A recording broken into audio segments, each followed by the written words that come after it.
espaço rural brasileiro ele vai estar compreendido entre a agricultura e a pecuária, tá?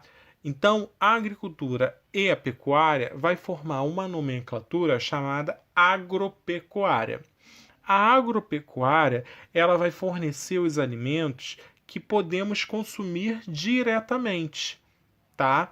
E matérias-primas que vão ser transformadas nas indústrias, como as citadas nas imagens, ok?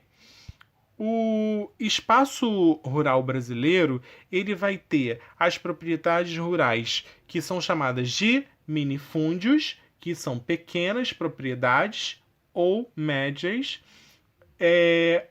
ou latifúndios, que são médias ou grandes propriedades, tá? Elas vão se localizar próximo ou distante das áreas urbanas. Elas vão empregar o quê? Muitos ou poucos trabalhadores. Ela também vai empregar técnicas modernas, como tecnologias, ou rudimentares, ou vão empregar as duas ao mesmo tempo, tá? E vão se dedicar ao cultivo de um ou mais produto, tá? E a criação de animais ou das duas atividades ao mesmo tempo, tá bom?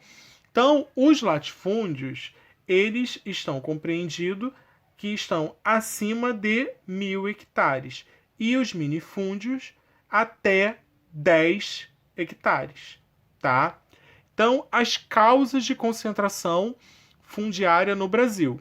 Então, a expropriação, ou seja, perda da propriedade rural pelos pequenos agricultores, que endividados acabam fazendo o quê? Utilizando suas terras como pagamento de dívidas contraídas em bancos ou vendendo para empresas e grandes fazendeiros.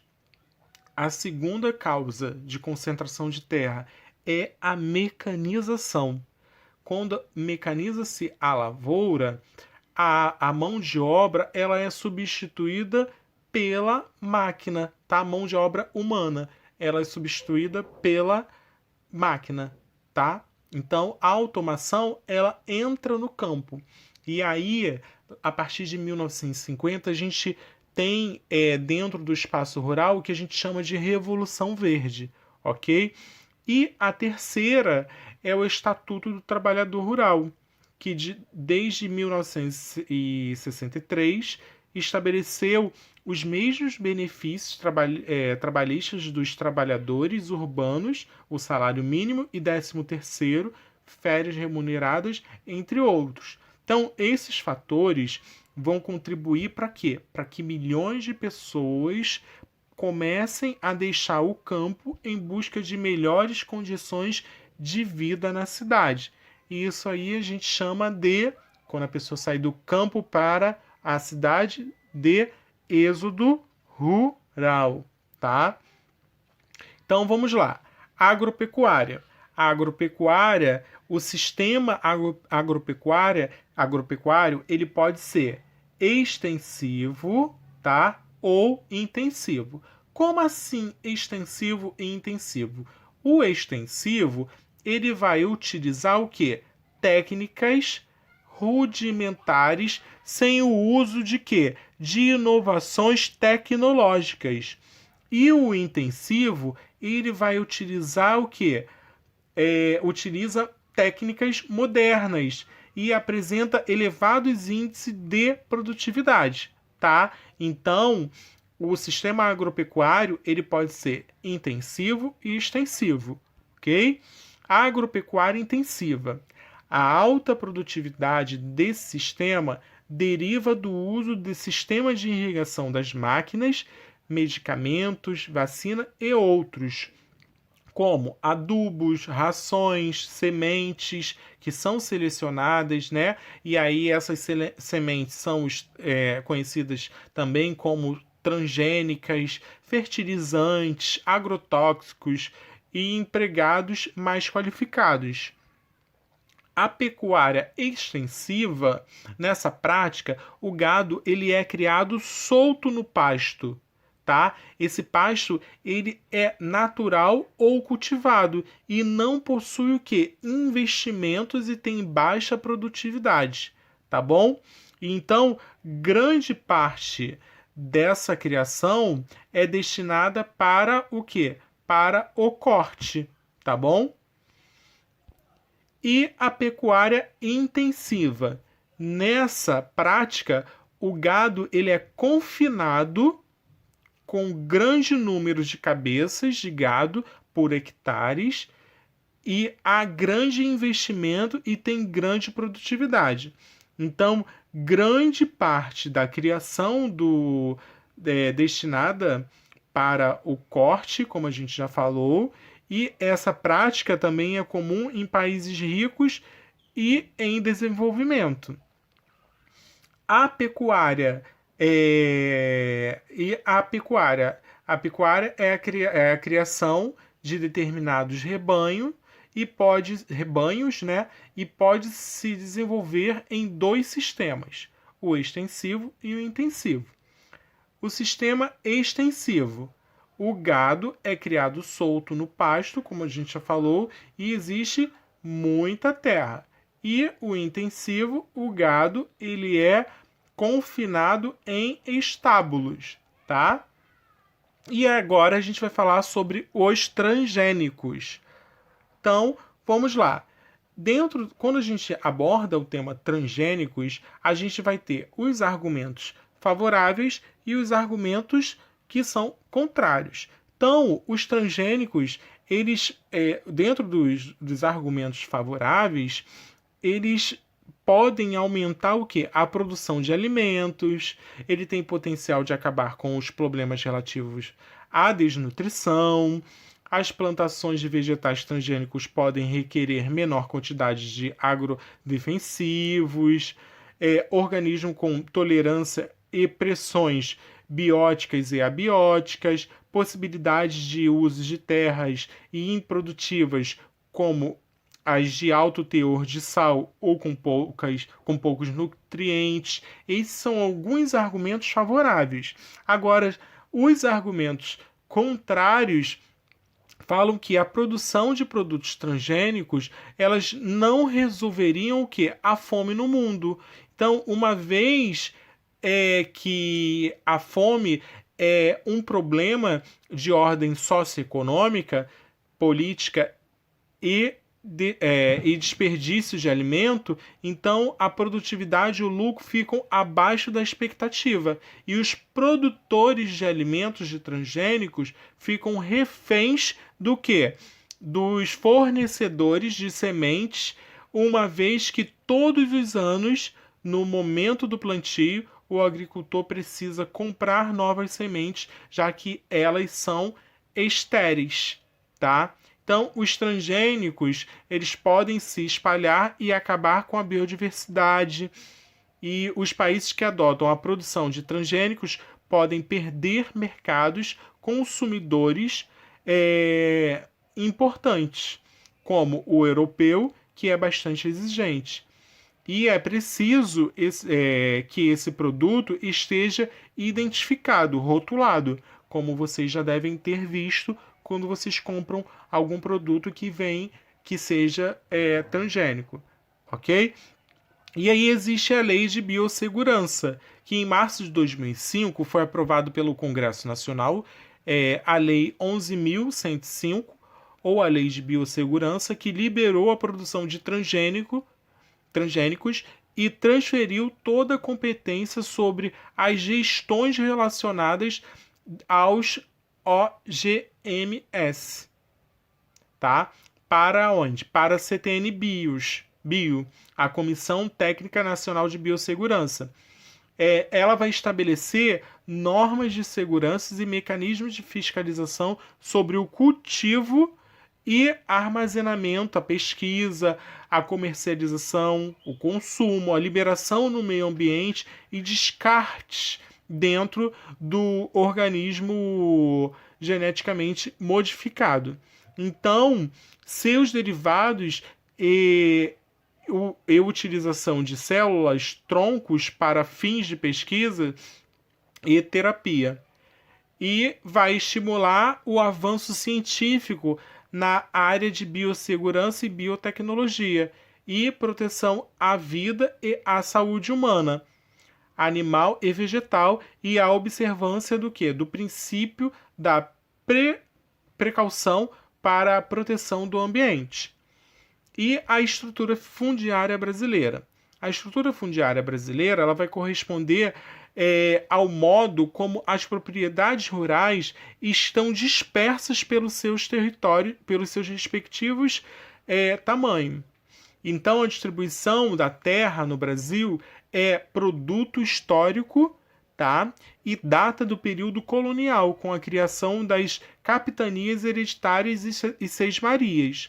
Caracteriza-se por uma estrutura fundiária concentradora, ou seja, a minoria da população detém as maiores e melhores terras agricultáveis. A desigualdade estrutural fundiária brasileira configura-se como um dos principais problemas no meio rural. O imóvel rural é um dos temas que a gente também aborda, no qual o módulo rural é uma unidade uma unidade de medida agrária expressa em hectares, que busca refletir a interdependência entre a dimensão, a situação geográfica e a forma e as condições do seu aproveitamento econômico. A organização fundiária, segundo o tipo de imóvel, aí como a gente viu lá na frente, com base no conceito do módulo rural, o Estatuto da Terra dividiu os imóveis da seguinte forma no Brasil, em 3 categorias. O minifúndio, que vai corresponder ao quê?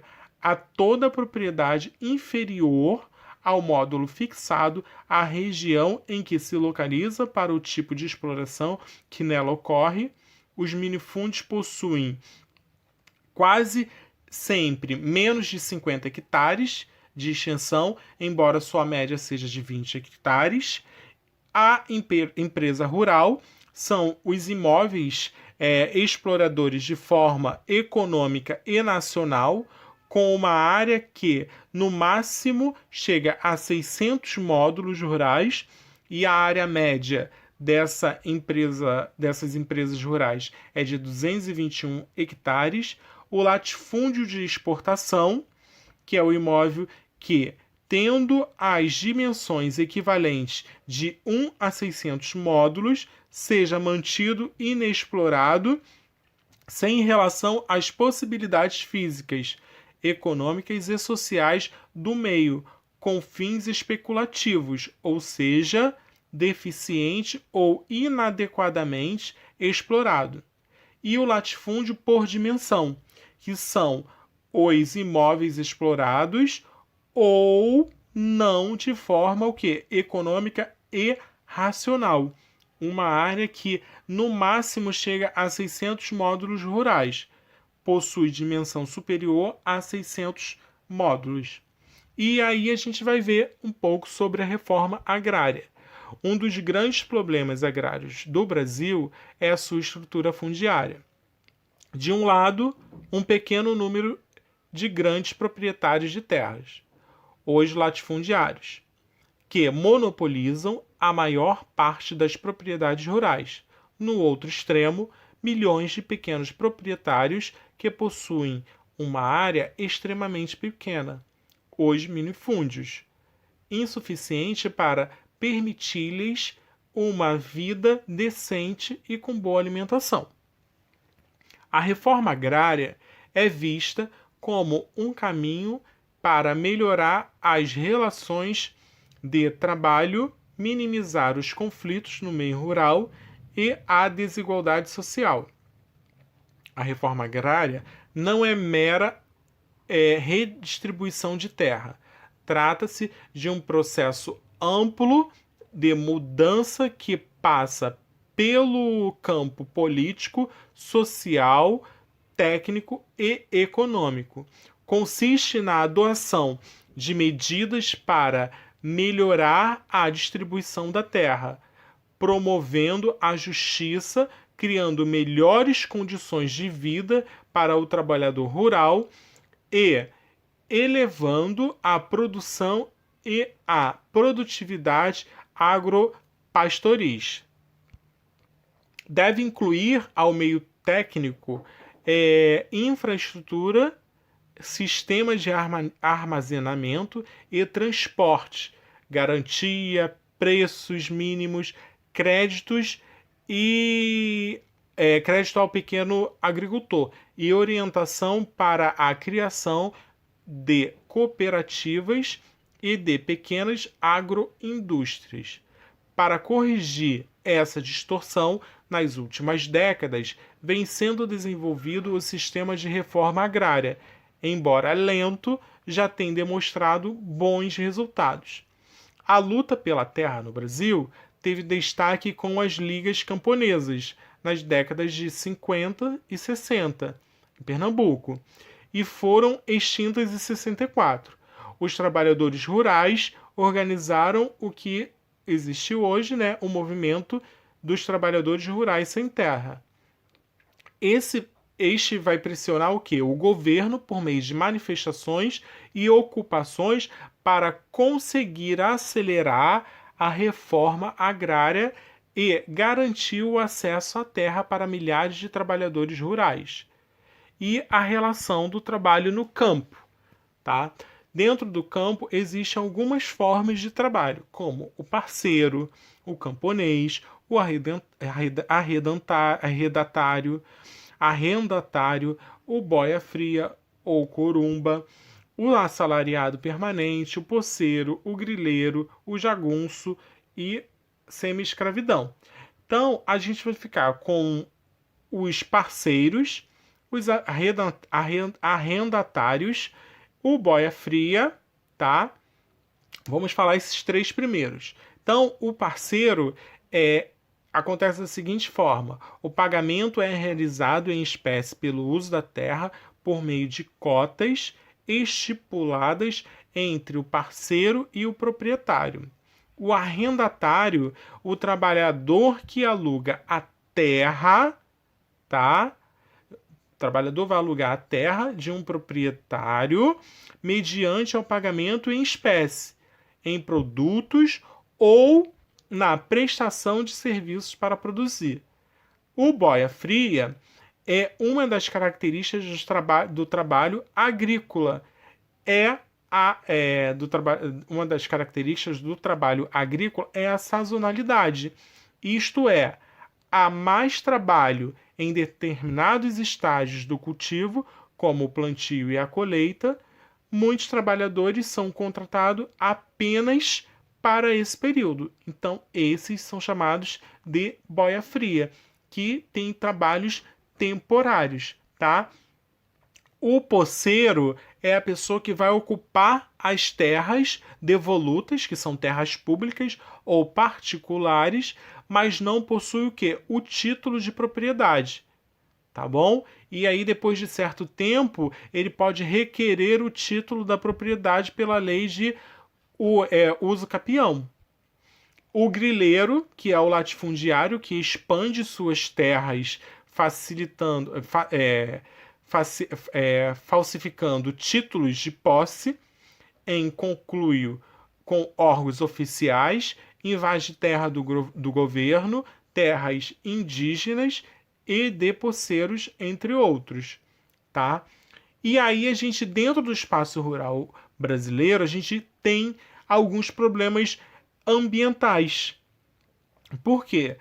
Dentro dessa atividade agrícola, a gente vai ter o desmatamento e a perda do solo, a poluição do solo, seja ela pelo agrotóxico, o desequilíbrio ecológico, porque se eu desmato uma área para plantação, eu vou estar desequilibrando o meu ecossistema, a contaminação de alimentos e riscos à saúde. E o manejo adequado do solo. Então, a gente vai ter a rotação de cultura. O que seria a rotação de cultura? Um período eu vou plantar o trigo, o outro eu vou plantar a cevada, o outro eu vou plantar eu vou descansar a terra, tá? Então, isso sim é chamado de rotação de cultura. Ora eu planto uma cultura, ora eu planto a outra e depois eu descanso a minha terra, tá? Então a gente encerra essa aula por aqui. Um abraço para vocês. Tchau, tchau.